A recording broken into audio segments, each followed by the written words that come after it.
that clock. A matter of going up there and Yeah. speeding it up. According to my phone, it's now 6 o'clock. Mhm. So as soon as CMAP pulls us up.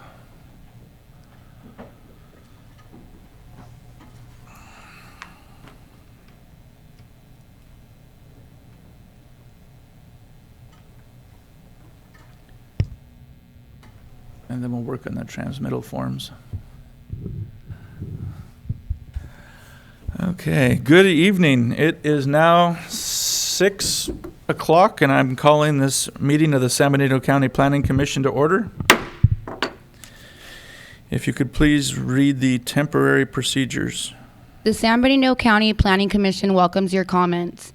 Each individual speaker will be limited to a presentation total of 3 minutes. When addressing the commission via Zoom, phone, or in the chambers, please state your name and county in which you reside for the record. Please address the commission as a whole through the chair. If participating on Zoom, select the Participants tab and click the Raise Hand icon. If you are using a phone, please press *9 to raise your hand. When your turn arrives, you will hear that you have been unmuted. If participating in person in the chambers, please complete a speaker card identifying the item in which you wish to speak, and provide your completed card to the clerk prior to consideration of the item. Speaker cards are available on the table at the entrance. Thank you. Thank you. Pledge of Allegiance. Commissioner Way, if you could lead us in the pledge, please. I pledge allegiance to the flag of the United States of America and to the republic for which it stands, one nation, under God, indivisible, with liberty and justice for all. Thank you. Certificate of posting. Can I get an acknowledgement of certificate of posting? Acknowledge. So acknowledged. Is there a second? I'll second. All those in favor signify by saying aye. Aye. Aye. Aye. Department announcements. Thank you, Mr. Chair, members of the Planning Commission. Good evening. Nice to see you all after the holidays and New Year's. Just wanted to let you know that yesterday at the Board of Supervisors meeting, there was an announcement that was made during the Board of Supervisors. It basically entailed that the Resource Management Agency, which entails so many different departments, it's going to go through a reorganization. There's been some studies that have been made. Essentially, there's going to be no movement, no change, but it was decided that Steve Loop would be the director of a certain number of departments, including engineering, public works, waste management, and then that I would be the director of planning and building services. But we would still be in the same building, same departments, same staff. We'll just continue to collaborate with one another and just continue to try to move the department forward with the help of the Planning Commission and the Board of Supervisors. So wanted to make sure to announce that, and we look forward to continue our collaboration with all of you. Oh, congratulations to you both. Thank you. Thank you so much. Thank you. And that's it. Okay, very good. And just very briefly, Mr. Chair, as well, we're very happy to announce that we do have our new office assistant, Shelby. She's actually here. She started yesterday, and she's already here as a clerk. Dana is helping her right now. She's going to be taking over the office assistant's position at the RMA department and working alongside with Dana, who has been working with her, and she's been learning a lot from. And she's going to also be helping out. You'll be seeing her more at the Planning Commission meetings as well. Fantastic. Well, welcome aboard, Shelby. And that concludes our announcements. Thank you, sir. Public comment. Is there any public comment under the purview of the Planning Commission, but that is not on this agenda? I see no public comment in the chambers. Is there any public comment via Zoom? There's no public comment via Zoom at this time. Public comment is closed. Consent agenda. Are there any additions or corrections to the minutes? Oh, no. Let's go back. There we go. So we have the minutes and we have the I should have brought my glasses. Teleconferencing. Now, those are all under one item. Is that one? Yeah. Okay. Are there any additions? It shows us two items. Yeah. I think we need two motions. You can consider them both as Okay. a consent Okay. agenda item and Okay. approve them both Okay. with one motion. Okay. All right. Are there any additions or corrections? If not, I'll go to public comment. We're good? Okay, is there any public comment regarding the consent agenda? Seeing none in the chambers, or is there any on Zoom? There's no public comment via Zoom. Public comment is closed. Is there a will of the commission?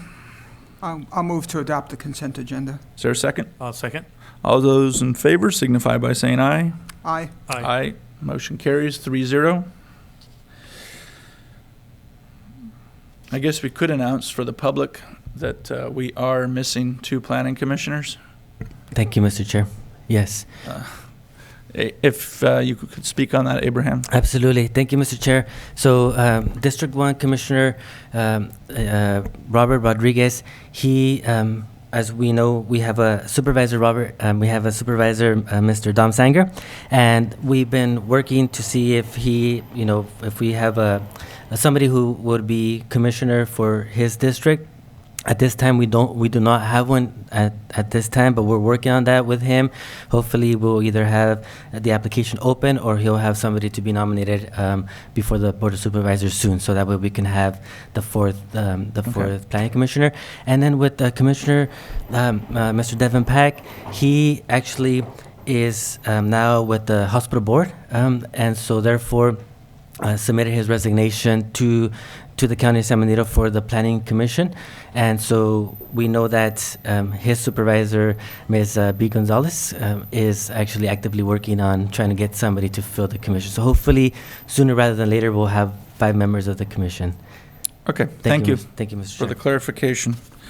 Regular And just, agenda. For the commissioner's information, there is a doctrine of incompatible offices, and the office of planning commissioner, county planning commissioner, is legally incompatible with the office of director of the healthcare district because they have overlapping jurisdictions and the potential for a division of loyalties. For example, if the hospital district wanted to open a new office and obtain a use permit in some part of the unincorporated county, and they have the power of eminent domain as well. So those are examples of where there might be a division of loyalties and hence the incompatibility of the offices. Okay, thank you.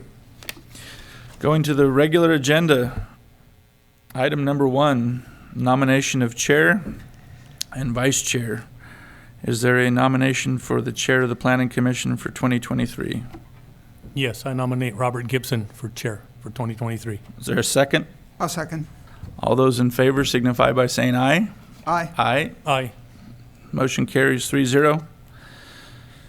Vice chair. Is there a nomination for the position of vice chair for 2023? I'll nominate Commissioner Scagliotti. I will second that. Thank you. All those in favor signify by saying aye. Aye. Aye. Aye. Motion carries 3-0. Congratulations. Congratulations. Congratulations. Item number 2.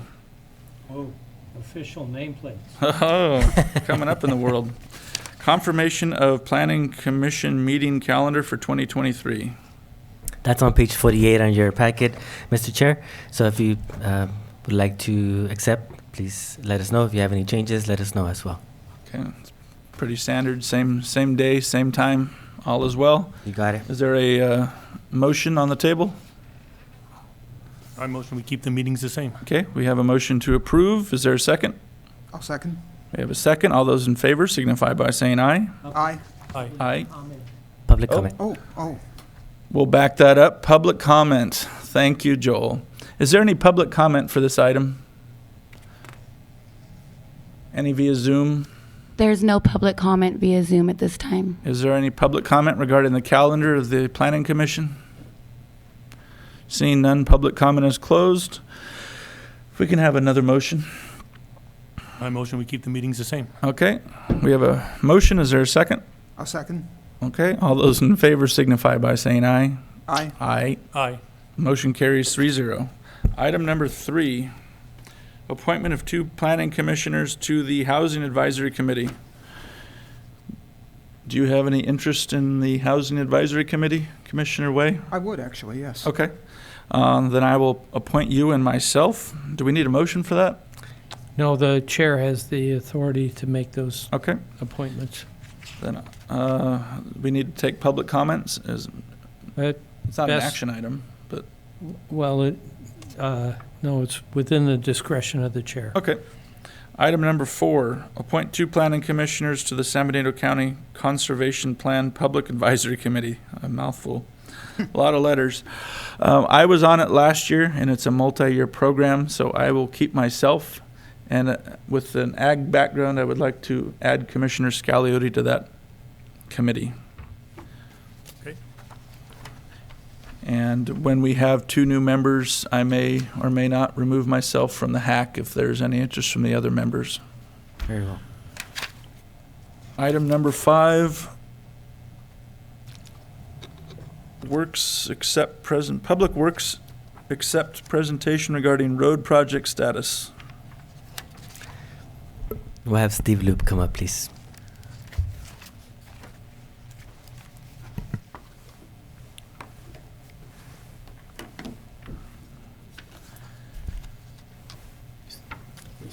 That he presented yesterday.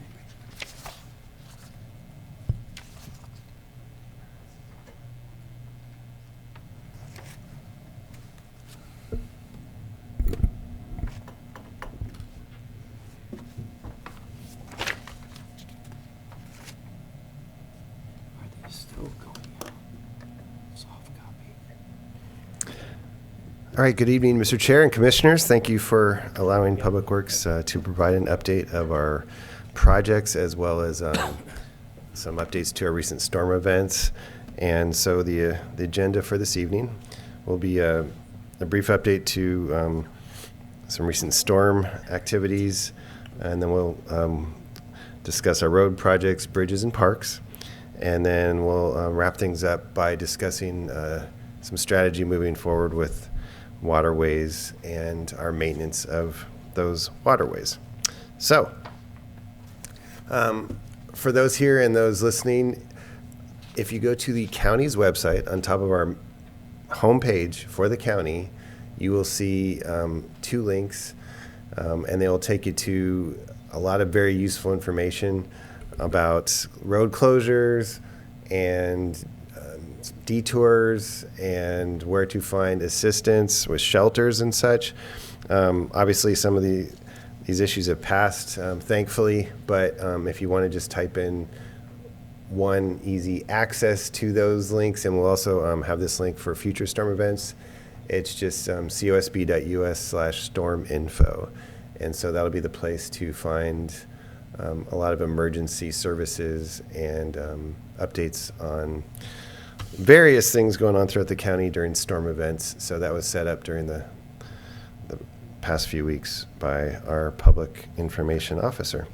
So if you happen to see an electrical line down, hanging from a pole, touching the ground, please do not go near it.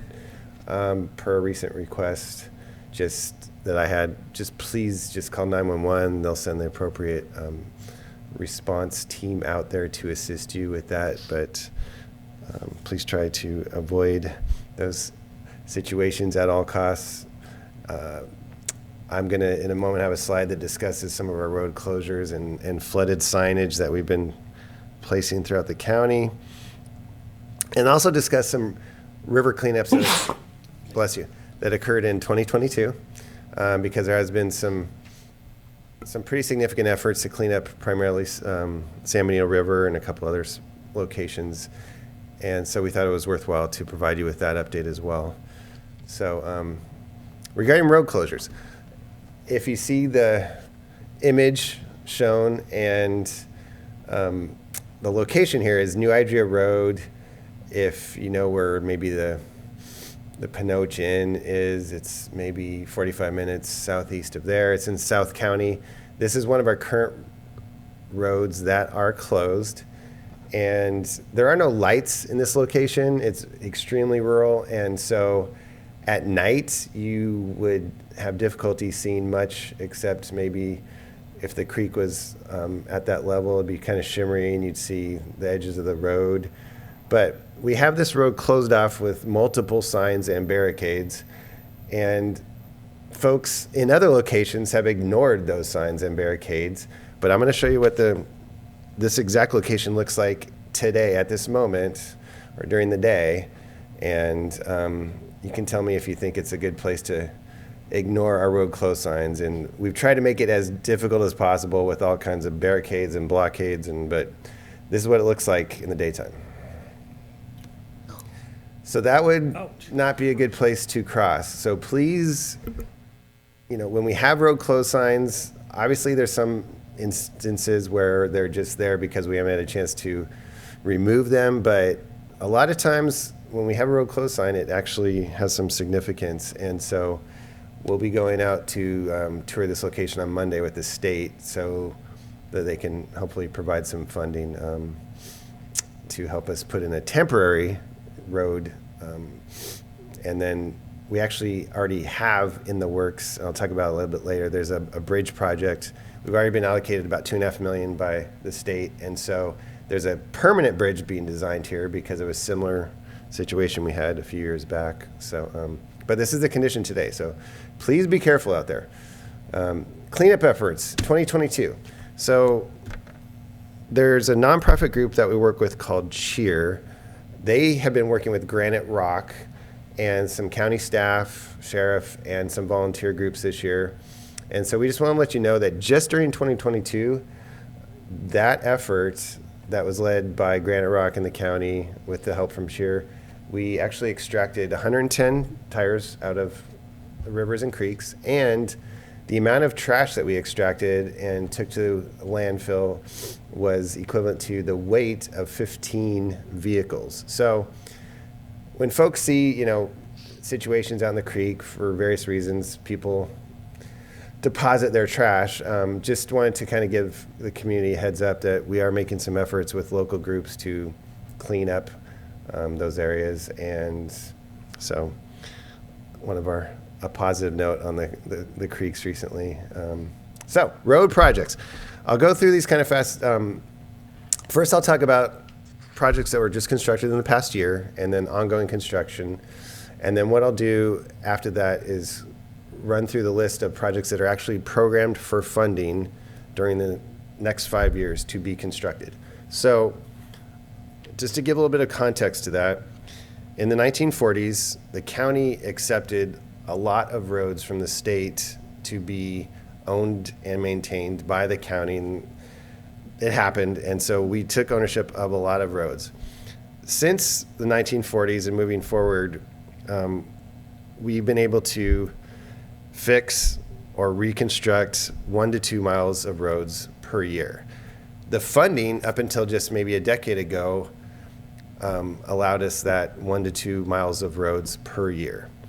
We have today about 300 miles of roads that need to be rebuilt. So doing 1 to 2 miles per year could take a while. The good news is in the past 10 years or so, we've actually been allocated some funding, and you'll see over the next 5 years through various funding sources, which I won't discuss at this moment, but we actually have quite a few roadway projects programmed to be constructed. So things are improving over the past decades, but in the past decades, most of our funding was really spent on pothole filling, to be honest with you, because that's all the money we had. We had about $500,000 a year to do everything else in the county. We own a total of 450 miles of roads, just for the record. But okay, so here we go. So last year we completed Fairview Road, north of McCloskey, and I'll talk about segments in a minute, but a few miles of Fairview Road were completed. And Best Road from 25 all the way to John Smith Road was completed, the full segment. And a segment of Southside Road where we had an embankment failure near Southside School was also completed last year. Ongoing and almost completed were recently repaved Carr Avenue, most segments of Anzar Road, and that's over in San Juan Bautista, Aromas area. Well, outside of San Juan Bautista in the Aromas area. And we're also like I said, we're about 90% done with a portion of Cienega. And we've also just starting this, well, in the next week or two, with a contractor. There's some two embankment failures on Cienega that are needing immediate attention, and that's actually have begun, just barely beginning work on those. So that's kind of more recent work. In the next 5 years, we have a portion of Wright Road on the west side of 25. We have the Fairview Road, Fallon Road intersection. We have most of the funding for that. We're starting the study for that, but we've put in some applications for grants. So that's one of our intersections on Fairview that we have a lot of accidents. Fairview Road near Los Viveros, there'll be a segment there that starts at the end of this year. And it's about a mile of the road there. And I'll explain kind of the way we're doing Fairview in a minute, but that'll start later this year. We have funding, and the design's almost finished for Cole Road, which is another road in Aromas, kind of near Anzar. Sorry, that doesn't quite show up. We are going to be repaving a portion of Salinas Road near Mission Vineyard, a small portion, but 2 years from now, or excuse me, in 2026, we have the funding for the remainder of Salinas Road, which is an old stagecoach road with some concrete paving. It's kind of a tricky road to rebuild, but we have the funding for it. Shore Road, one of our most traveled roads, is in need of help and has some potholes that we're trying to fill as best we can on a daily basis. So we're starting that at the end of this year, and that'll be actually about a 3-year process because of just the way the funding's been allocated. And but we're going to be able to finish about half of it starting at the end of this year and into next summer. So that'll be a welcome addition to one of our more traveled roads. Wright Road, McCloskey. So on my screen we can see these, but on this, maybe on the monitor we can't. So Wright Road, McCloskey, that could be a route that is chosen by the landfill expansion project. If that is chosen and that's the route to be chosen, that will get rebuilt by the landfill. If it does not get rebuilt by the landfill, we'll have the funding to rebuild it in 2025, 2026, because it's one of the roads that is used quite a bit by our farmers and needs to be rebuilt. So Fairview Road near San Felipe, so there's a segment of shore we'll be rebuilding, and then as we're finishing up shore, there's a segment of Fairview Road near San Felipe that we'll also be finishing off. So those segments, piece by piece, will be getting done all of Fairview down to Santana Ranch area over the next few years. You'll see in a minute we'll be getting all those segments finished. And a lot of the funding, just for information purposes, on Fairview Road and Shore, a lot of the funding we're utilizing is actually coming from landfill funds, which is appropriate because their out-of-county trucks are adding a lot of weight to our roads. So we're using a lot of the landfill funds for those segments. And that's one of the reasons we can't do it all at once, because we don't have all of the funds to just rebuild the whole corridor at the same time. So Fairview Road south of Santa Ana Creek, I'll talk about that a little bit more. That'll be a segment that we're doing. And then also Fairview Road north of Santa Ana Creek will be in 2024 or 2025. I'll talk about in a second a drainage study that we're working on out there, and a pipe that we'll be putting under the road that will be working in conjunction with those projects on Fairview Road. Union Road near Union Bridge. So another big project I'll talk about in a moment is Union Bridge. It's a $40 million project. We're going to be starting that in the spring of this year. Caltrans, when you rebuild a bridge, you can only go so far outside of the bridge structure itself with your roadway conforms, and when we're doing that, well, there'll still be a small segment between that limit and the portion of Union that we had to end previously, and so we had to fund that little gap of road so that everything from the bridge along Union will be pretty new pavement, actually. So it's just a small piece of Union, but we have a bigger segment of Union I'll talk about in a moment that's also going to rebuild. So that small piece will be in 2024. Fairview Aquista Pace is a similar intersection as Fairview Fallon, so we'll be hopefully installing a traffic signal there in later this year, early next year, while we do the Fallon Road traffic signal intersection. So the Board of Supervisors did allocate some funding for the culverts near Mansfield Road. So during most storm events, there's a drainage ditch that runs from Hillcrest Avenue down towards Santa Ana Creek. And essentially the primary reason that is failing is there's small culverts that cross under the roads at Mansfield, and there's a few driveways north of Mansfield. So we've been allocated some funding that'll actually allow us to put some larger culverts under Mansfield and under the driveways that go towards the creek, and that'll help a lot for like the smaller, more frequent storm events to minimize flooding that gets onto Fairview and causes hydroplaning and things. So we have the funding for that, so those culverts will actually get installed this year under those driveways and the roadway intersection. San Juan Canyon Road, it's kind of on the western portion of our county. We have funding in 2024 for 6 miles of that roadway, and it's also one of our older roadways in the county. Sealy Avenue is a small street segment in Aromas. It needs to be repaved. Luckily it's kind of a smaller roadway segment, so it's not going to cost the county a lot. Buena Vista Road, there's a small piece that we'll be repaving later this year. Union Road. So 2024, the segment of Union Road from Highway 156, where they're doing the 4-lane expressway, from that portion, which is essentially near the San Juan Oaks Golf Course, all the way down to the piece of Union where we stopped, which is kind of near the karate company business, where we stopped previously. That whole segment is going to get repaved in 2024, and it's about 3.5 miles of road. It's a pretty big project, but that area of Union the roadway's in pretty bad shape. So that'll be a good project that we're also excited about because it gets a lot of traffic. This is a typo. Cienega Road near the wineries, there's about a half a mile there that's in bad shape near the wineries, if you're familiar with DeRose Winery. So we're going to be repaving that piece.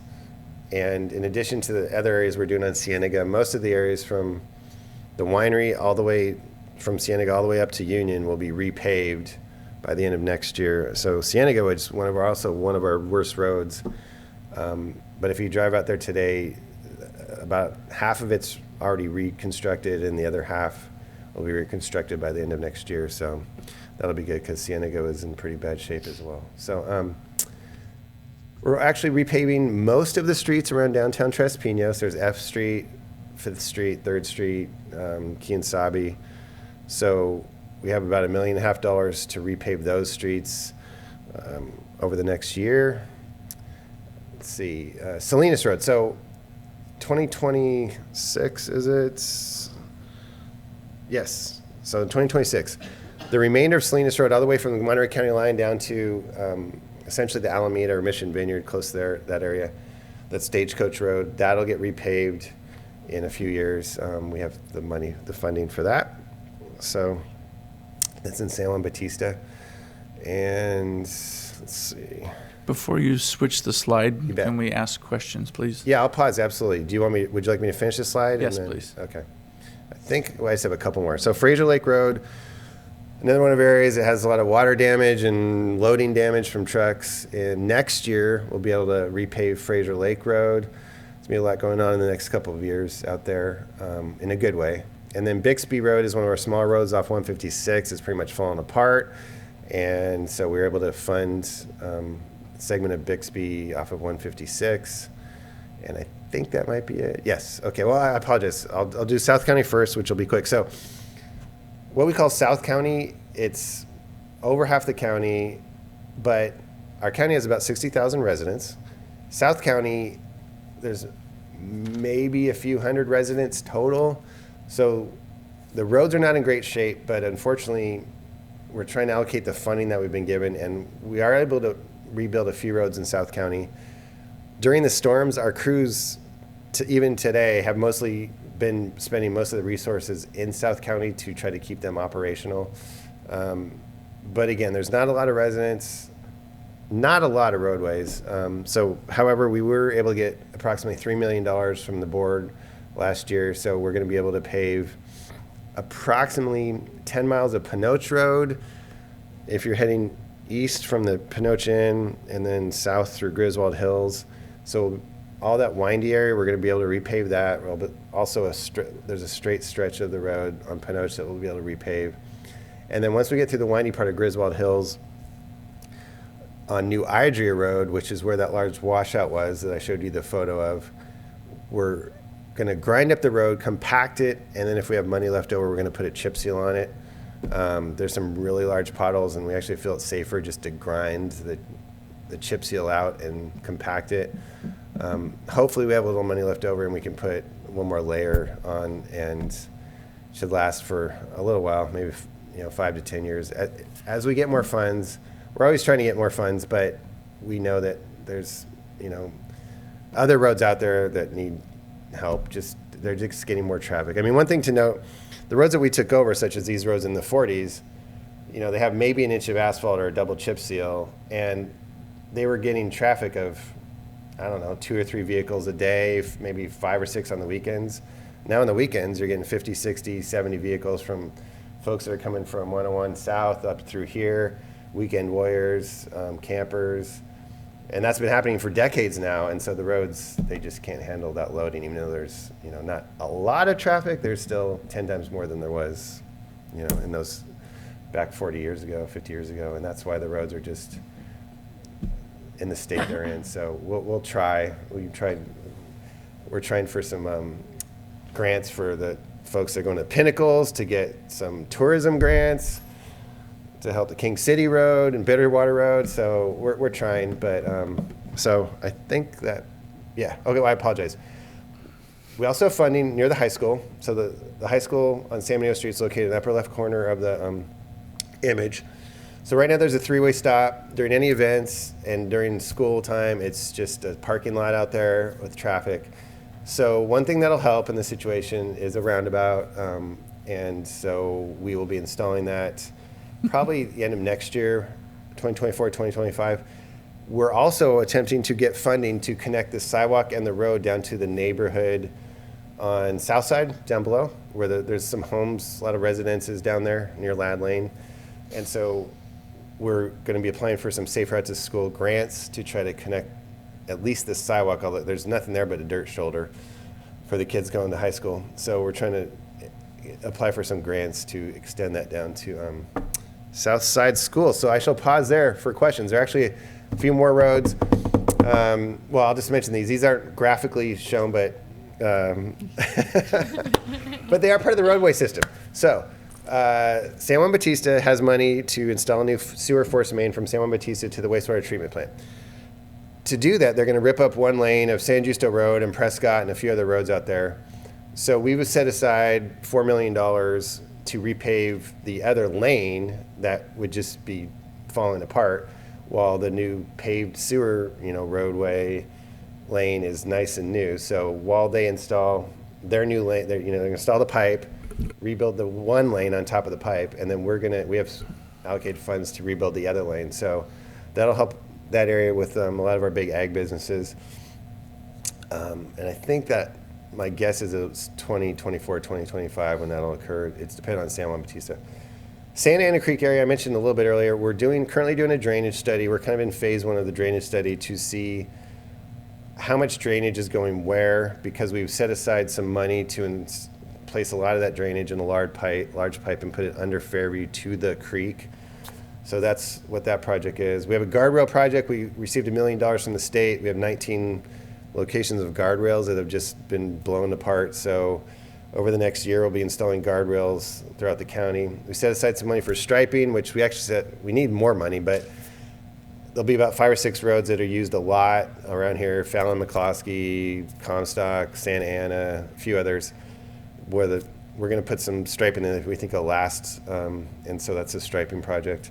Pedestrian improvements, we do have a little bit of sidewalks in the county, not many, but there's a few that we need to improve and fix and install. And then there's a speed attenuation project. Basically, I think it was $400,000 the board gave us. We're going to be putting some speed bumps in various areas. And first thing we have to do in the spring, we have to actually study areas. We have to make sure that the speeds are higher than posted speeds, which is almost a given with some of our motorists and their driving habits these days. But as soon as the study confirms that the speeds during the day are higher than what's posted, then we can install speed bumps. And we're going to be installing those like throughout the county at different locations. I think it's about 15 locations. So I shall pause there for questions. So. Commissioner Wade, did you have any questions about? I do, and this is about striping, but I know this is not a striping project per se, rather it's the completion of an existing construction project. Obviously, you had hoped, I think you said during the town hall that we had about Carr and Anzar, to have the striping done by now, and obviously you couldn't. I mean, Mother Nature didn't cooperate. Do you have a target at this point, assuming that we don't get additional horrific storms? We do. So you're correct. We're hoping for the end of January. The threshold is the bare minimum temperature is 50 degrees, but that's kind of risking it for applying striping. So you could get lucky, and you have a window that's at least 55 degrees. So we're going to wait for a window where we try to wait till at least temperatures reach 60 degrees, and that way the stripes just adhere to the pavement better. So hopefully in February, it's scheduled. It just we had to postpone it. Yep. But so yeah, for Carr, Anzar, Cienega, there's a little piece of Anzar we still have to finish paving, and then obviously we'll stripe after that, and that'll help a lot. I mean, if you're at Carr and you're on the road, especially at night, without the stripes, it's not a place you want to drive dark. Fast. But once the stripes come in, so February to answer your question. But, okay, thank you. You bet. Any other comments, questions, or concerns? No. Commissioner Scaliotti. Yes, I have some. That pipeline you're going to put down Fairview Road, you going to do any mitigation to Santa Ana Creek to alleviate the flooding on Santa Ana Creek when you dump all that water off of Santana Valley Ranch into there and all the other projects that dumped into that creek? Has anybody taken that into consideration? So whenever we install any type of culvert creek outfall into a creek, the engineers have to do what they call dissipation calculation, because even though there's two components. One, Fish and Game, Fish and Wildlife, and Army Corps will require that we prove that we're not going to erode away the creek. So we have to get a permit from them, and that permit, you have to show calculations, and it's usually just large rocks, which are riprap. That's what they're called when they get to a certain size, to dissipate the energy, and they call it bank armoring. So depending on the size of the creek, and Santa Ana is pretty narrow, we're going to have it dissipated when it goes into the creek. We'll also have to put armoring on the opposite side of the creek because it's a pretty narrow creek. So there'll be armoring, where the pipe outfalls on the bed of the creek and probably on the opposite bank just because of the width. So yeah, even our residential projects, we are telling them they have to do that now, but for sure in the creek, we'll have to make that calculation. So. I'm talking downstream, down towards Fallon Road, McCluskey Road, where it's all plugged up and that water can't go anywhere. It sits there. That needs to be addressed before you dump all that water in there. So part two, I apologize, I misunderstood your question. Part two of the study is we're going to work with the city of Hollister, because some of that Santa Ana goes through Hollister's drainage before it gets to Fallon. So we're going to use some of our county funds with city funds and expand the drainage area. But this first step is we just want to calculate how much water today is getting into the Santa Ana Creek area today, without new projects, we're going to calculate when you build new projects, but we want to see how much water is getting into that creek today. And so depending on when the city jumps in there, we will bring them in when we are going to be adding the water to the area, I'll say. Well, it seems like to me it was very undercalculated when that project was started being built. It seems like to me. And it also seems like to me that those retention ponds were not built big enough by the county engineer. Well, on the latter comment, I guess I can answer.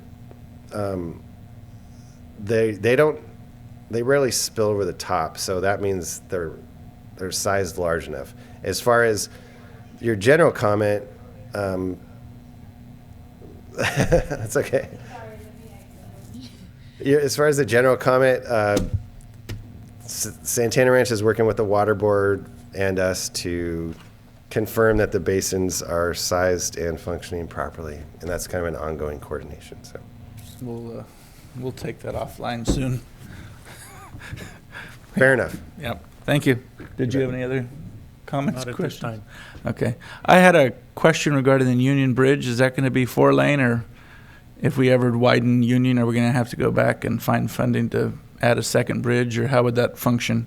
So Caltrans policy is we can only have the number of lanes that exist today for conforming to what's built out there today. Nevertheless, we requested of Caltrans, can we build a 4-lane bridge, and we, the county, would pay for the extra 2 lanes that don't exist today. And Caltrans said, nope, we are allowing 2 lanes, we'll pay for 90% of the bridge, but we will not allow for 4 lanes, and sorry, county. So we made the request. It's kind of a Caltrans policy, because I guess they've done that in the past, and then what happens is you have this wide bridge that people have spent funding on that never, the other lanes were never widened to it. So we made the request, but per Caltrans policy, it's just going to be 2 lanes. It's like the roundabout. It's yours, you get it. Fantastic. Okay. My next question, do we have a program to maintain all these roads that we are rebuilding, like slurry seal, or is there some sort of computer system that identifies, hey, you got to do this year? Or is that? The answer is yes. We have a pavement management system that we just brought online just a few years ago. And so the funding that we get from the state and from various other sources should be applied to that. And that's actually one of the ways that we prioritize the roads that we did for reconstruction, because that system, in addition to saying you need to maintain XYZ roads, it actually indicated a lot of the roads you just saw to be rebuilt because they were analyzed 4 years ago, and basically almost every road on that list said you need to rebuild that road right away. And so, but to answer your question, yes, we the county need to do a better job of using the funding that we have to just maintain what we have. So, Okay. So yeah. Thank you. And I do appreciate our wine trail getting rebuilt. Better late than never, and it's fantastic because it's a little bit of an embarrassment going up there now. So I'm happy to see that that's on the list. Yeah, it'll be great. Cienega will almost completely be rebuilt pretty soon, and it was in really bad shape a few years ago, so it'll be encouraging to see that. So, I have one question. Going up from the on Cienega Road, making the climb, going towards Hollister Hills, is that going to be all dug out and compacted for where the slides are and make it so it's stable, or are we just going to pave over the top of what's there? so You there's. know what I mean? We're going up I do. switchbacks? The switchbacks, yeah. So those are 2 of the areas that you just mentioned that we already identified are bad, that the embankments will be rebuilt. Believe it or not, it's starting now. There's 2 really bad areas. We're also having our geotechnical engineer take corings of some of the other areas. I won't name them, but yeah, there's a few areas that we're looking at that won't get rebuilt right away, but it'll be a year or so from now. So at least we'll know what we have to do to rebuild them and kind of armor the embankments. To fix them right. Yeah. So, correct. Okay. That answered all my questions. Thank you. That sounds good. Thank you very much. I do have more, and so I'll just finish, and then we can go to public comment and whatever the commissioners decide. But I'll try to get through the bridges quicker if we can. Please ask. Thanks, Abraham. So.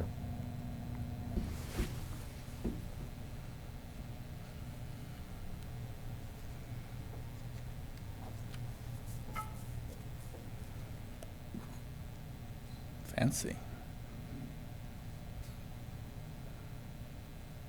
I don't think that's me. So. There we go. All right. Thank you. All right, bridge projects. Ones that we've constructed recently and ones to be constructed. So just a real quick background, highway bridge program.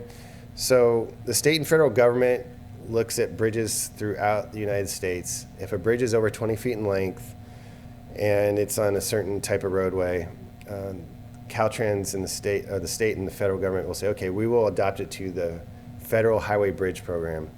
Most of our bridges in the county that are on just normal 2-lane roads have been adopted into that program.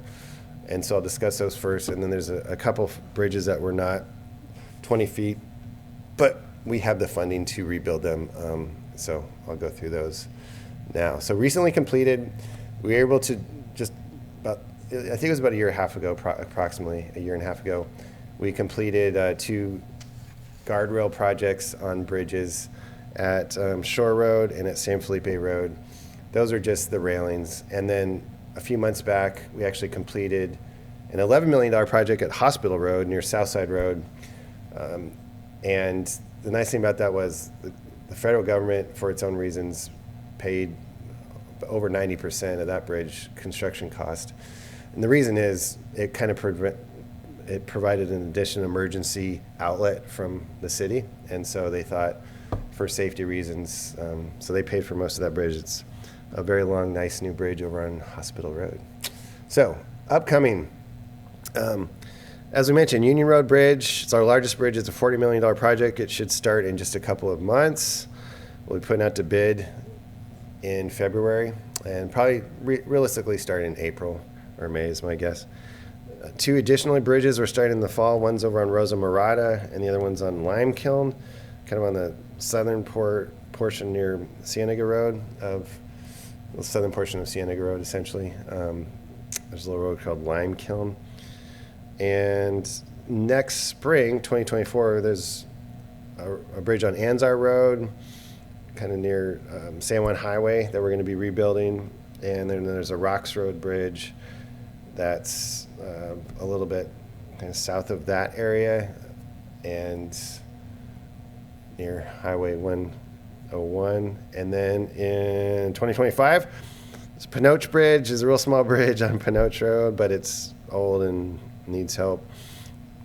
And finally, in 2026, we have a scour countermeasure on another bridge on Pinoch Road where the creek is aimed pretty much on one side of the bridge and it's scouring away those abutments. And so we're going to actually widen the bridge, put in a new column and put in a new abutment. And so they call it a scour countermeasure.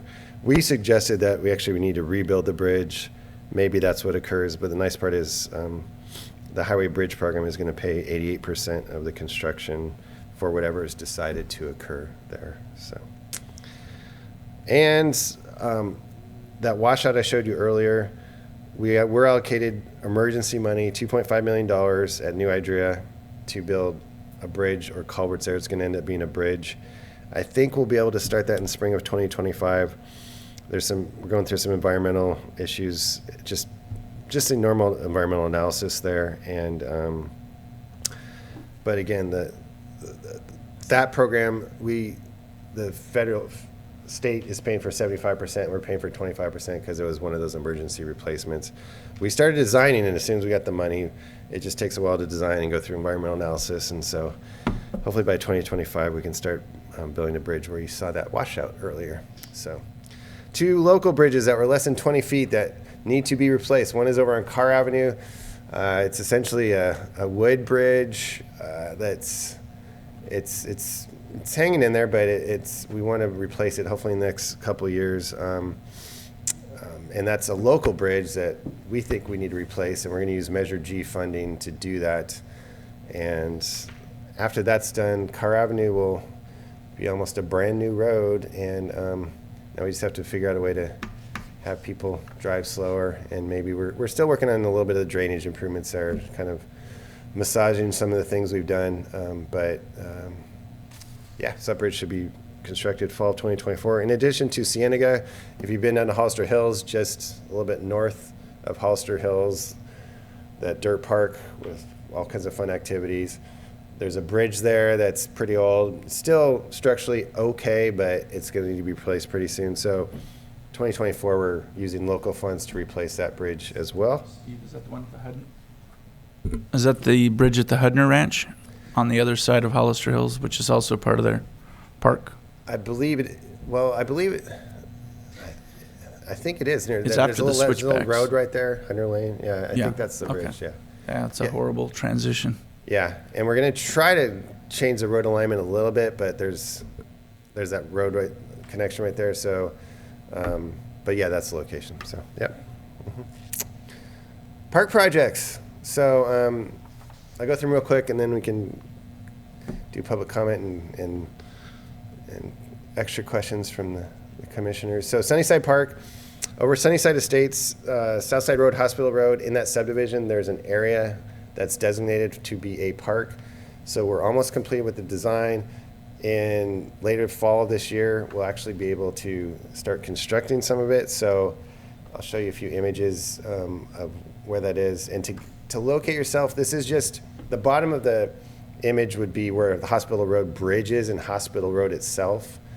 And so just north of that and on Sacramento Way, we're going to build a small playground area, some turf, some picnic areas, and kind of a multi-purpose field. And then if that's phase one, and then you're going to jump over to the opposite side of the road. So on this image, Hospital Road and the bridge is, oh, okay, I placed it there. The bridge is just to the left and above where this park's going to be. And it's also going to have a small playground and a smaller turf area. It's a smaller piece of property, but it'll be nice there's residents. Riverview Estates is just to the right there. And so there's a lot of youth in the area. Ultimately, we'd like him to put maybe some disc golf, frisbee golf there if we have some more funding granted to us. But it'll be a nice little park as well. And in the next 6 months or so, if you're not aware, the library is trying to get some books down to that area to make it easier for folks to rent books. And it's essentially a really large vending machine, like the size of your bedroom. And there'll be books there, a few hundred books that you go in and you check out a book electronically, and it kind of just, it's like a vending machine. It's pretty nifty. So there'll be a little library kiosk down there as well. So just a side note, but worth noting. Riverview Regional Park, a large park south of the high school. There's essentially 3 phases to that. We're going to combine phase 2 and 3. Phase 1, we were granted $750,000 from the state. We went out to start building that, and our biologist said, time out, we have to do some more environmental work. So we're doing that in conjunction with any environmental work we might have to do with the overall park itself. And so the parking lot's put on hold till probably at least this winter, maybe January of next year. And then phase 2 and 3, which I'll show you some images in a second, which is the main portion of the park, that'll probably start in the spring of next year. So the large park itself is about a $6 million project. Half of the money has been generated by the park impact funds and fees that are paid by developers when they build homes and other things. Like when they get their permit, some of those fees go into park impact fund. So half the park is funded by that. The other half roughly is funded from the state on a grant that they awarded us. We were one of, there's I think about 50 applications, and they awarded about 11 or 12 applicants money. So we were allocated $2.4 million, which is great. And so that's going to pay for kind of the remaining portion of the park. So I'm going to show you some images of the playground equipment we're going to order. This is just a small area of the park, but we're just about to order the equipment actually. So these images are pretty realistic. So you're looking at phases 2, 3, and we've decided to go with because it's near the high school, we decided to go with like an outer space theme meets the farm agriculture theme. And so we're trying to combine those and have some fun for the munchkins and any commissioners that want to jump on a slide. So so that's actually, these are images of the equipment we're ordering. So there's like the spaceship that landed, and it's got whatever coming out of the spaceship. And then there's kind of the farm equipment and things to jump on the left. And here's another kind of view of kind of the other side of that. And we have some aliens with some cowboy hats on, and I don't know. It'll be fun. It'll be one of the best park playgrounds I've been to, so we're pretty excited about that. You see a little UFO area, and it'll all be accessible and ADA compliant, so folks will be able to have access to pretty much every part of the playground equipment. So waterways, jumping over to waterways. Recently, Pacheco Creek Lover Lane had a levee breach just a few weeks ago, actually about a week ago. And that, in addition to flooding that was already occurring from Pacheco Creek in the area, added a lot of water to the area and impacted a lot of residents and agriculture down there. So I'm going to go through some of the issues that we have to tackle to try to do a better job of owning and maintaining some of our waterways throughout the county, not just that creek, but something to note, if folks aren't aware, is that the vast majority, almost all of the area around our creeks, except when you're near a bridge, is actually owned by private property owners. That's just the way it's developed over the years. It is what it is. We, the county, don't have access or rights to the vast majority of our waterways in the county, for better or for worse. So what does that mean? What that means is you get to look at my two fun sketches that I did to kind of show some challenges that we have with our creeks. Challenge number one is the ownership. A lot of the creeks, especially San Benito River and some of our bigger creeks, generally speaking, one property owner owns to the center of the creek and the adjacent property owner owns to the center of the creek.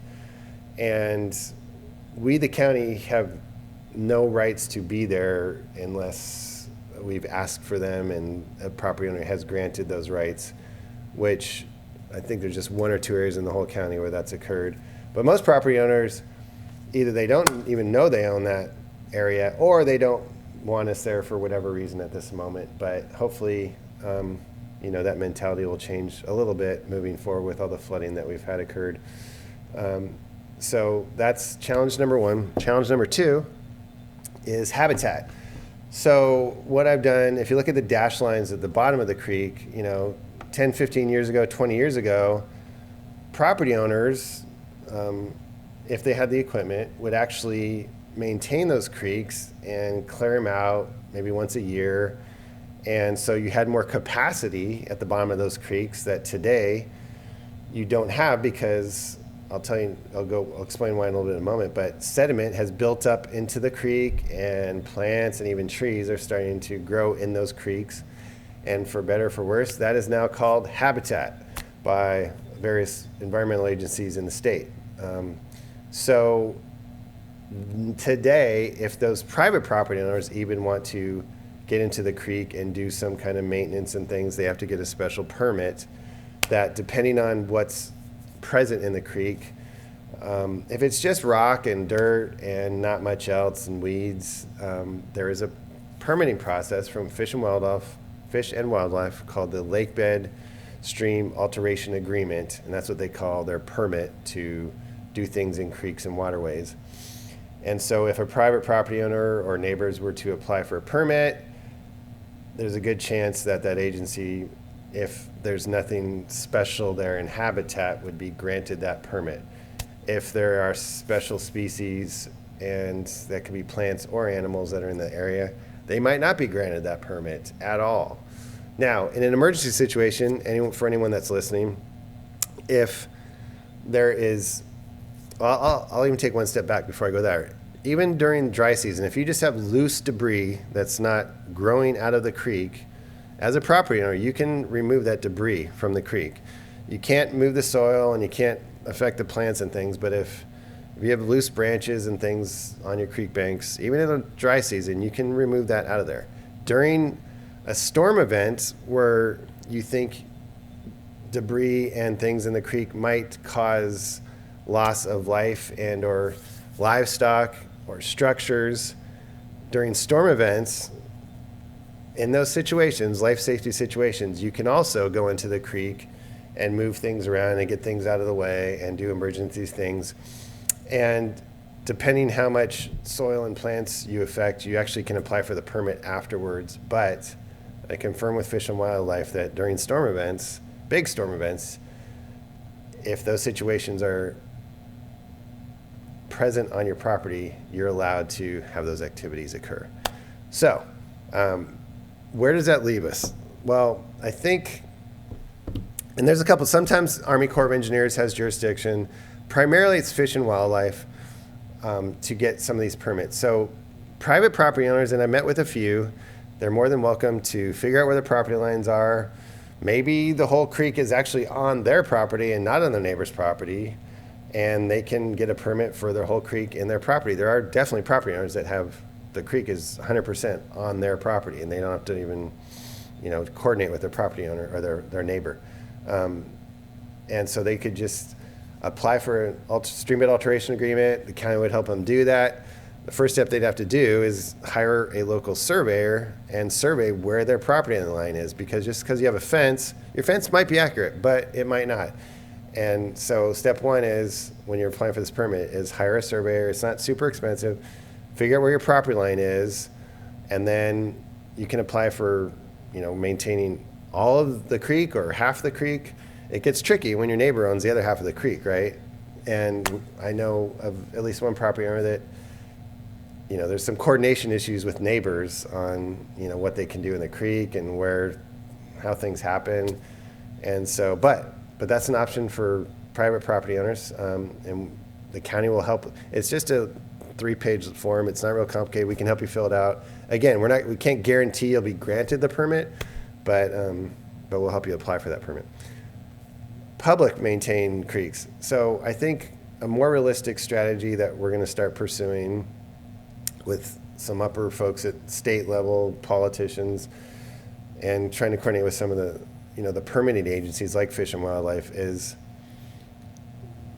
we're going to reach out to the property owners first in areas that we think are worth having the public county maintain segments of creek where we know it backs up and there's issues, upstream of bridges and where creeks make sharp turns, and we kind of are familiar with some areas that cause flooding more than other areas. So we'll reach out to those property owners. If the property owners say, yes, we would allow you to maintain our creek with an easement, or they could dedicate the land, but chances they'll give us an easement to do those drainage maintenance activities. And then we would apply for the permit with the state. Now, what that means, though, is besides that coordination, the county will need probably at least another crew, just a creek crew, that will maintain those segments year-round, and we'll need funding and probably at least 1 or 2 more pieces of equipment for the crew to perform those activities. So with the commissioners, the board of supervisors, county staff, the commissioners and board of supervisors need to give us direction on those type of strategies, and then we obviously follow the direction of the commissioners and the board of supervisors and try to make those strategies become a reality. So we're gonna have to work together and with our state permitting agencies to hopefully grant us some of those permits in those areas. And we have some other ideas, but that's kind of the general concept we have with the creeks. We just have to start working together and start just working together. I'll leave it at that. But it's a big hurdle, but we can't have hundreds of homes getting flooded every so often because there's trees growing in some creek somewhere, and we have to figure out a solution, right? How to work together with our environment responsibly, and also work together with our residents and look out for their life safety issues as well. So Exactly. Can't keep continuing. yeah, so I will pause there. Please drive slow, especially when it's raining, and we can go to public comment if you so decide to do so. Absolutely. Is there any public comment in the chambers? Yes. Thank you for that presentation. I actually saw it twice. So once today and once. What's the board of supervisors? Pay attention to my politics. I'm not sure if it's on. But anywho, how can we preserve our water? I wanted to ask every construction site, what doesn't need water? So I know we're in a drought, right? So I wanted to see if maybe being mindful in the near future of how we can preserve water if we're not preserving it for our drinking, maybe using possibly for our construction sites. I think that would be amazing that our county can do. I know everything costs money, so I know the state's already not providing enough funds for that. So just an idea. Also, this is for even the agenda. We appreciate the printout, and I know there's probably 1 or 2 people that come to this actual meeting. But if you can maybe print out one with all the extra items. I look for an agenda on the website, but some people may find it difficult to actually look for it. But like I said, I know this meeting rarely has anybody here, so that's just an idea, maybe having one printed out for the actual meetings that you guys have, with the extra item printed out. For example, like the COVID, not to push that, the executive order in 2920. I know we're considered in a pandemic, but and I know the board approved it, but we're not really in a pandemic. I'm not using masks anymore. So thank you. And then last, also, if we can go live on YouTube, I know you heard me testing on Zoom just a bit ago. That shows transparency. A lot of people don't really have the Zoom app, so it helps. YouTube's really easy. When I'm on my car, I can open the YouTube app and then go onto the Planning Commission website. I mean, that's something, an option. You guys don't have to, but I know the Board of Supervisors and the City Council meetings has that, so it's just a suggestion of little things that we can work to be more transparent and maybe getting more people out there to see what's actually going on in the list. Thank you. Is there any public comment via Zoom? There's no hands raised on Zoom. Okay, thank you. Public comment is closed. Any further comments, questions, thoughts from the commissioners? Yes. Commissioner Way. I had a couple of qualms, both of which could be addressed, regarding setting up a crew and some additional equipment to do creek maintenance, even on private property. I would like to see some sort of a survey taken, whether it be by phone or postcard or however you want to do it, just to get a sense of, would people really sign up for such a thing? Because I wouldn't want to establish the infrastructure and then discover that everyone said no. And, similarly,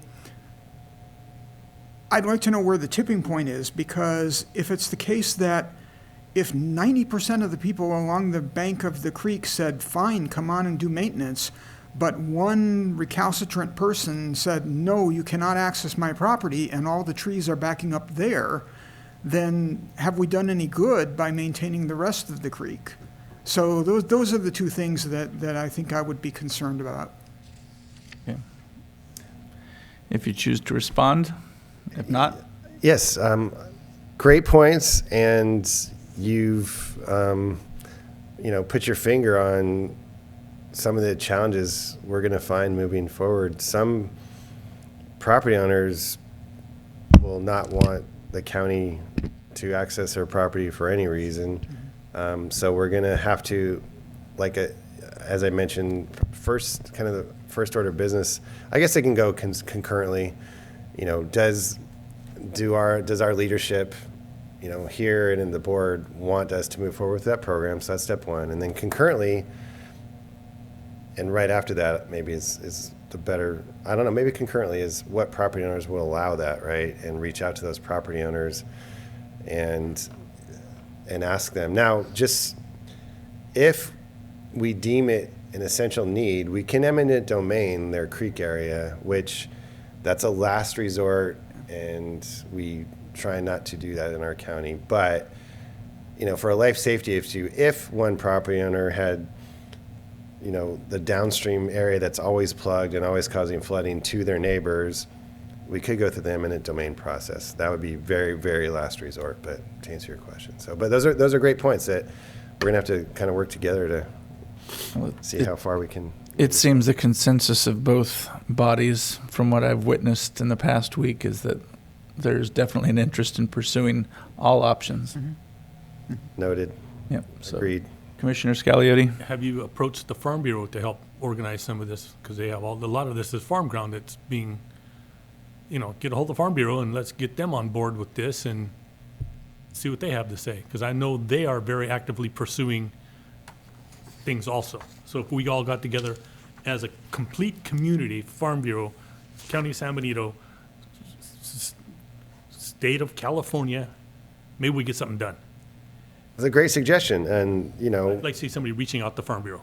Okay, I think that's a great suggestion. We have not, but I have that noted. And just the amount of agriculture revenue and just providing agricultural products, food to our nation, that seems to be pretty important, right? So it's a good suggestion to have the Farm Bureau involved as well. So we will do that. Very good. Anything else, commissioners? If not, To a comment he just said, you can't go on flooded ground for 60 days or 30 days after it's flooded. So that means those farmers out in North County, from the day that they can get on that ground, they have to wait 30 more days before they can plant their seeds. So yeah, let's get moving on this. very good. Well, thank you for the presentation and responding to our questions. And are there any commissioner announcements? I have none. None. None. Okay. Is there a motion to adjourn? A motion, we adjourn the meeting. Is there a second? I'll second. All those in favor signify by saying aye. Aye. Aye. Motion carries 3-0. Thank you all very much. This meeting is adjourned at 7:10. 13.